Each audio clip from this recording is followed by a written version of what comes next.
একশো দিনের কাজের বকেয়া টাকা দীর্ঘদিন ধরে দেয়নি কেন্দ্র।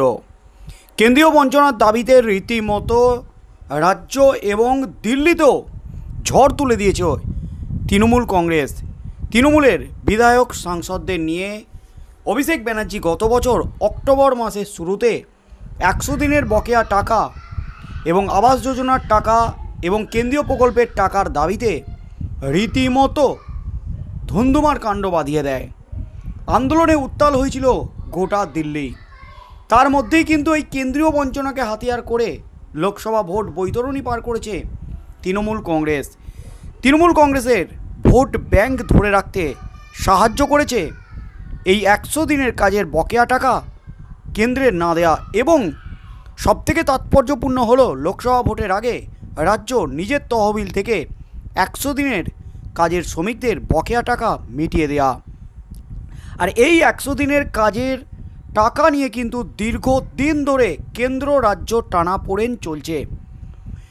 রাজ্যের বিরুদ্ধে দুর্নীতির অভিযোগ তুলে কেন্দ্র সরকার একশো দিনের বকেয়া টাকা আবাস যোজনার টাকা দীর্ঘদিন ধরে আটকে রেখেছে। এই মুহূর্তে রাজ্যে একশো দিনের কাজ প্রায় বন্ধ হয়ে গেছে বললেই চলে, কারণ টাকা দিচ্ছে না কেন্দ্রীয় সরকার। এবং তার মধ্যেই কিন্তু এই একশো দিনের কাজ নিয়ে, একশো দিনের কাজের দুর্নীতি, একশো দিনের কাজের চোর ধরতে কেন্দ্র থেকে বারবার টিম এসেছিল আবাস যোজনা এবং একশো দিনের কাজের সমস্ত কিছু তথ্য খতিয়ে দেখতে। এবং কেন্দ্রের যে সাফ বক্তব্য, আগে চোর ধরো, আগে টাকা ফেরত দাও, আগে টাকার হিসেব দাও, ইউটিলাইজেশন সার্টিফিকেট ঠিকমতো দাও, তারপর টাকা মিটিয়ে দেব। কিন্তু রাজ্য নিজেদের দাবিতে অনড়। কেন্দ্র রাজ্য টানাপোড়েন নিয়ে যখন একশো দিনের কাজ রীতিমতো রাজ্যে মায়ের ভোগে চলে গেছে, ঠিক সেই মুহূর্তে একশো দিনের কাজ নিয়ে কলকাতা হাইকোর্টে প্রধান বিচারপতির এজলাসে বড় ধাক্কা, প্রশ্নের মুখে রাজ্য সরকার। এই মুহূর্তের সবচেয়ে বড় খবর, পুজোর আগেই কিন্তু খেলে দিলেন প্রধান বিচারপতি টি.এস. শিবজ্ঞানম। একশো দিনের কাজ নিয়ে রীতিমতো চাঞ্চল্যকর প্রশ্ন ছুড়ে দিলেন রাজ্যকে প্রধান বিচারপতি। একশো দিনের কাজ নিয়ে ফের হাইকোর্টে বড় ধাক্কা রাজ্যের। এই মুহূর্তের সবচেয়ে বড় খবর, জব কার্ডধারীদের কেন বেকার ভাতা দেওয়া হবে না, সেই বিষয়ে রাজ্যের কাছ থেকে ব্যাখ্যা চাইল কলকাতা হাইকোর্ট। একশো দিনের কাজ নিয়ে কলকাতা হাইকোর্টে একটি জনস্বার্থ মামলা করেছিল পশ্চিমবঙ্গ ক্ষেত মজুর সমিতি। সোমবার পশ্চিমবঙ্গের ক্ষেত মজুর সমিতির এই মামলায় প্রধান বিচারপতি টি.এস. শিবজ্ঞানম এবং বিচারপতি বিভাস পট্টনায়কের বেঞ্চে এই মামলার শুনানি ছিল। মামলাকারী পক্ষের বক্তব্য, একশো দিনের কাজের প্রকল্পের আইন অনুযায়ী জব কার্ডধারীদের কাজ দিতে না পারলে তাদের বেকার ভাতা দিতে হবে রাজ্যকে। সেক্ষেত্রে কেন রাজ্যকে ওই ভাতা দিতে নির্দেশ দেওয়া হবে না, সে বিষয়ে রাজ্যের কাছ থেকে জবাব চাইল হাইকোর্ট। পুজোর ছুটির পর নভেম্বর মাসে এই মামলার পরবর্তী শুনানি রয়েছে, সেদিনই নিজেদের বক্তব্য জানাতে হবে রাজ্যকে। রাজ্যে একশো দিনের কাজের প্রকল্পে টাকা দেওয়া আপাতত বন্ধ রেখেছে কেন্দ্র। কেন্দ্রীয় সরকারের দাবি অ্যাকশন টেকেন রিপোর্ট দিতে পারেনি রাজ্য, সেই কারণেই টাকা পাঠানো বন্ধ রয়েছে। অন্যদিকে রাজ্যের দাবি, কেন্দ্র 39টি দল পাঠিয়েছিল দিল্লি থেকে, কিন্তু কি অনিয়মের অভিযোগ রয়েছে সে বিষয়ে ওই দলগুলি কিছু জানায়নি রাজ্যকে। এমন অবস্থায় কেন্দ্র রাজ্য দ্বন্দ্বের আবহে সাধারণ জব কার্ডধারীদের সমস্যায় পড়তে হচ্ছে বলে হাইকোর্টের দৃষ্টি আকর্ষণ করেছিল পশ্চিমবঙ্গ ক্ষেত মজুর সমিতি। উল্লেখ্য, রাজ্যে বর্তমানে জব কার্ডধারীর সংখ্যা 1 কোটির কাছাকাছি। এর আগে গত 26শে সেপ্টেম্বর এই মামলা শুনানি ছিল হাইকোর্টে। সেদিন জনস্বার্থ মামলাকারীর আইনজীবী অভিযোগ তুলেছিলেন, প্রকল্পের টাকা নিয়ে কেন্দ্র রাজ্যের দ্বন্দ্বের কারণে প্রায় 2 বছরের কাছাকাছি প্রকল্পের আওতায় কাজ বন্ধ রয়েছে। এরপরেই হাইকোর্টের প্রধান বিচারপতি শিবজ্ঞানমের বেঞ্চ নির্দেশ দিয়েছিল, বর্তমানে রাজ্যে একশো দিনের কাজ চলছে কিনা তা জানাতে হবে সরকারকে। সোমবারের শুনানিতে রাজ্যের তরফে জানানো হয়, 2022 সালের 9 মার্চ কেন্দ্রের থেকে চিঠি পাঠিয়ে জানিয়ে দেওয়া হয়েছিল অ্যাকশন টেকেন রিপোর্ট না পাওয়ার কারণে টাকা পাঠাচ্ছে না কেন্দ্র। টাকা না পাঠানোর কারণে একশো দিনের কাজে কোনো কাজ হচ্ছে না বলে সোমবার হাইকোর্টে সাফ জানিয়ে দিল রাজ্য। প্রসঙ্গত 2022 সালে একশো দিনের কাজে আর্থিক নয়ছয়ের অভিযোগ তুলে হাইকোর্টে জনস্বার্থ মামলা করেছিলেন বিধানসভার বিরোধী দলনেতা শুভেন্দু অধিকারী। ওই দুর্নীতির তদন্তভার সিবিআইকে দেওয়ার জন্য আবেদন জানিয়েছিলেন তিনি। বিরোধী দলনেতার দাবি ছিল, ভুয়ো জব কার্ড, মৃত ব্যক্তির নামে জব কার্ড, অসত্য সত্য দিয়ে জব কার্ড তৈরি করে কেন্দ্রের টাকা আত্মসাৎ করা হচ্ছে। মামলায় তার অভিযোগ, গ্রামে বসবাস করেন না এমন ব্যক্তিদের নামেও জব কার্ড তৈরি করে দুর্নীতি করা হয়েছে।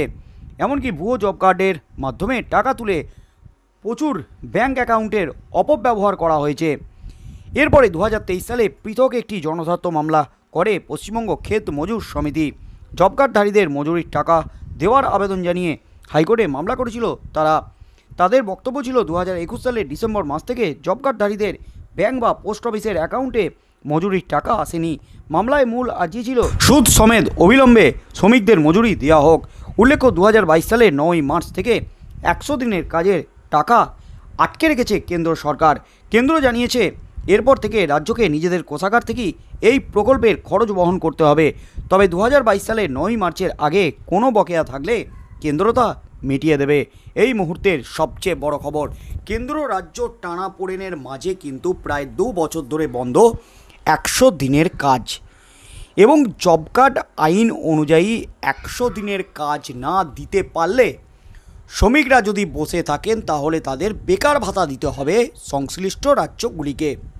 তাই আইন অনুযায়ী এবার রাজ্যের 100 দিনের কাজের শ্রমিকরা বেকার ভাতা পাওয়ার যোগ্য।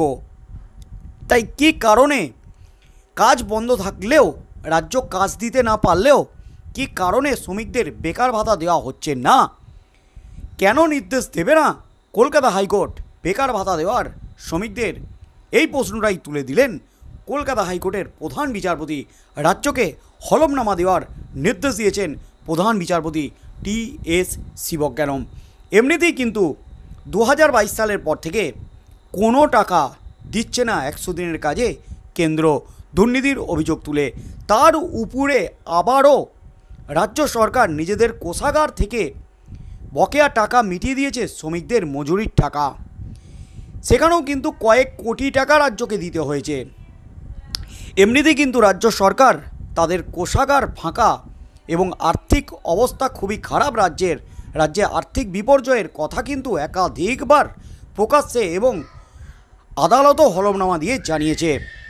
তাই কোটি কোটি টাকা মেটানোর পর এবার যদি প্রায় 1 কোটি শ্রমিককে বেকার ভাতা দিতে হয় মাসে মাসে রাজ্যকে, তাহলে কিন্তু রাজ্যে ফের একটা আর্থিক বিপর্যয় নেমে আসতে পারে। তাই এই মুহূর্তে কেন্দ্র রাজ্য টানাপোড়েনের মাঝে কিন্তু চরম বিভাগে বিরাট ধাক্কা রাজ্যের। প্রধান বিচারপতির সাফ জবাব, সাফ নির্দেশ, রাজ্য হলফনামা দিয়ে জানাক কেন 100 দিনের কাজের শ্রমিকদের বেকার ভাতা দেওয়া হবে না, কেন নির্দেশ দেবে না হাইকোর্ট। কারণ আইন অনুযায়ী তো কাজ দিতে না পারলে, কাজ বন্ধ থাকলে তাদের বেকার ভাতা দেওয়া উচিত। তাই এবার রাজ্য হলফনামা দিয়ে কি জানায়, পুজোর পর নভেম্বর মাসে এই মামলা উঠতে চলেছে কলকাতা হাইকোর্টে প্রধান বিচারপতির এজলাসে। এই মামলায় রাজ্য প্রধান বিচারপতিকে কি হলফনামা দিয়ে জানান, তার পরপর প্রধান বিচারপতি টি.এস. শিবজ্ঞানম তিনি কি সিদ্ধান্ত নেন, এবার কি 100 দিনের কাজের শ্রমিকদের বেকার ভাতা দেওয়ার নির্দেশ দেবেন প্রধান বিচারপতি। রাজ্যের হলফনামার পর কি সিদ্ধান্ত নেন প্রধান বিচারপতি, কি হতে চলেছে, কেন্দ্র কি এবার 100 দিনের কাজের টাকা, বকেয়া টাকা মেটাবে রাজ্যকে, কেন্দ্র রাজ্য দ্বন্দ্ব কি মিটবে, কলকাতা হাইকোর্টের প্রধান বিচারপতি তিনি কি কোনো নির্দেশ দেবেন কেন্দ্রকে, কি হতে চলেছে আগামী দিনে পরবর্তী শুনানিতে, সেদিকেই চোখ থাকবে গোটা রাজ্যের।